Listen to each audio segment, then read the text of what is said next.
An orca has never killed a human being in the wild, ever, that we're aware of. There's no documents of an orca killing a human being in the wild. So when you think about that compared to, how many bugs have killed people, how many deer have killed people, how many little snakes have killed people, like they're really intelligent animals. Like they're making that choice to not do that. Yeah, they only kill people when they're in captivity, right? Correct. They've drowned people. Yeah, well, they're miserable. They're sitting in a pen, swimming in circles their whole lives, probably incredibly cranky and angry. It's like see that one in Miami just died a week ago, 2 weeks ago? Lolita? Lolita, yeah. It's been in there for God knows how long. What was it, 50 40, years? 50 years. Insane something amount insane. of time. Yeah, that's sad. And apparently they were gearing up for her release, too. Like, I think her release was like a year away. And that was going to be like the last orca in captivity for them, and they were going to put her back where they caught her. You know Richard O'Barry? I don't know. He's the guy who did the documentary The Cove in Japan. Oh yeah, I know the documentary. That's for sure. Yeah. He's like this crazy fucking he goes all around the world, and he like sneaks into aquariums and like steals the dolphins and the whales and like releases them into the wild. He's in Indonesia right now, like doing that, working on that. Yeah. So wow. he basically he steals the dolphins and shit from the aquariums in the middle of the night, and then he has his own little like place on the beach that's like kind of like fenced off or like netted off, where he kind of like rehabilitates them and then like gears them up for like to release back into the wild. But yeah. I have mixed feelings on that. Like, really? Well, I don't know how he does it. I don't want to comment on him specifically, but like he's like a vigilante. But that's the thing, and it's like that's a form of like ecoterrorism, right? Because you're like breaking in, but it's also really cool and like very respectable when it's something like a dolphin, or a whale that's like sentient and intelligent. It's another thing if you're just like the flip side of that coin is, this is a real story. The same exact thing with PETA groups. They'd break into like the Red Lobster or the grocery store that has a bunch of lobster in the tank, and because they're do-gooders who haven't done the appropriate research, they're breaking into the grocery store, stealing a bunch of Maine lobster and dumping it in a bay in California to set it free, to let it live.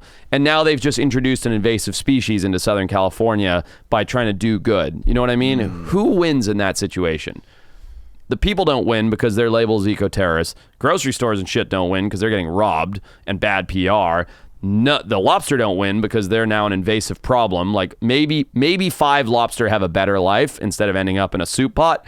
But now there's a whole giant problem, and this hasn't become a giant problem, but they have been caught in Southern California with Maine lobster being introduced. Like, really? Yeah, my buddy caught one in the Oceanside. Crazy, yeah, dude. I know.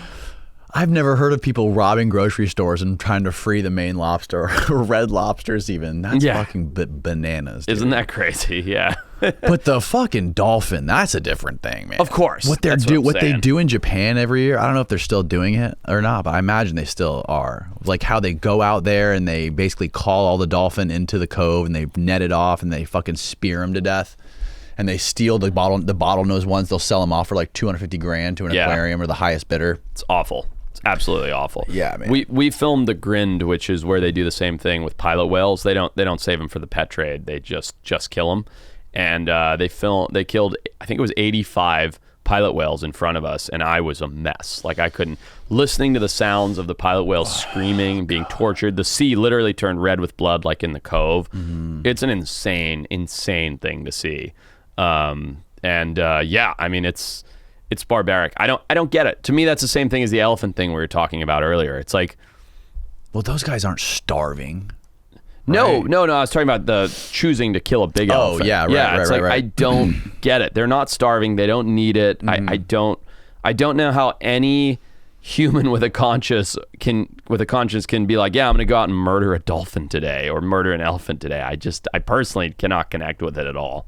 Yeah, man.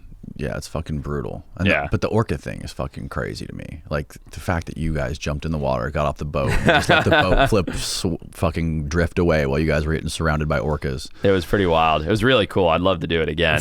Yeah. And there are places like people go to Norway and New Zealand specifically to dive with orcas in clear water and stuff. And those are specialized salmon or stingray eating orcas and stuff. This is just like wild. This is like wild orcas. Don't know what they're going to do. Middle of nowhere. Jump in, see what happens. And it was I live for those kind of moments. Like, you know, I don't consider myself an adrenaline junkie, but the adrenaline I get out of that fuels me to do so much more of it. Dude, there's no way to get that much adrenaline other than that. I can't imagine. No, it's amazing. Have you seen the Super cool. stories of the orcas out in the Atlantic ripping the motors off of boats, or like ripping the props off of the boats, like in groups, like orchestrated, premeditated? Mm-hmm. And there's two trains of thought behind the research going into that. One is that it's malicious, and these orcas are actually attacking people, which I think is becoming less and less to be considered the reality. And the other is that this is a game for them. Like it's like a cat chasing a toy, you know. It's like these orcas are teaching their offspring and everything else, hey, here's like a fun, silly thing to do to entertain ourselves. And who knows, you know, the line could be somewhere in the middle. But yeah, there's a lot of research going into it, because it's behavior that just sprung up, you know, 3-4 months ago for the first time ever. Like, it's never happened before as far as we know. And all of a sudden 2 orcas are like, hey, let's fuck with this boat. This is a video of it? Oh yeah, it looks like it. Yeah, look at that. Now, I'll tell you what, I wouldn't get in with that orca. No. What was that? Piece of the boat. It's the rudder. Oh my god, dude. Yeah, pulled the rudder off. Lost both rudders. Look at that. And see, that looks like he's playing with it. That doesn't look like aggression to me. Yeah, no, he doesn't look mean. You know? Like, that's not something out of Jaws where then he's just like hammering the boat trying to rip it to shreds. He's like, oh, this is a fun thing to play with. But who knows? So the orca population, that's not threatened, is it? I don't think so. I'm not sure. I know at one time their numbers were dropping because of places like SeaWorld and things like that for captivity, and they were being hunted for that. And when they're being hunted for that, one thing that's often not shared is that only like 1 in 10 would survive. So they'd catch like 10 baby orcas, rip them away from their mothers, and like 1 in 10 would actually survive in the tank. So they had to catch a lot more orcas than you saw in captivity.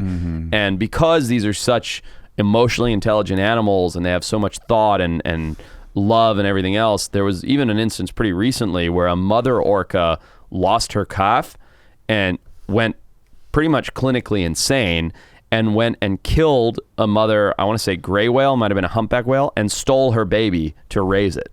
Because imagine a mother that lost her own, like a human mother that lost her child and went insane over it and went and stole someone else's child, which we've all read about. Those things actually happen. Yeah. This happened in the orca world and was documented not long ago, maybe a year ago. But that just shows their level of emotional intelligence. You know, you kill a rat's nest with all those babies. That mama rat might care, but she's back to having more rat babies 6 weeks later. You know, you kill an orca baby, it drives the mother clinically insane, and she has to, like, you know, cope with that. So it's pretty crazy, dude. It really boggles my mind sometimes, like when I'm at like a holiday dinner with like distant relatives, and they're all like, hey guys, we should go to SeaWorld this weekend. Like, I got season tickets, we can go see the orcas. I'm like, do you live under a fucking rock? Yeah, dude. I'm like, how the fuck do people not know about this shit? It's changing though, like things like this, having conversations like this on your show, and documentaries like The Cove, those things are changing. You know, I think that's all changing, and for the most part, for the better.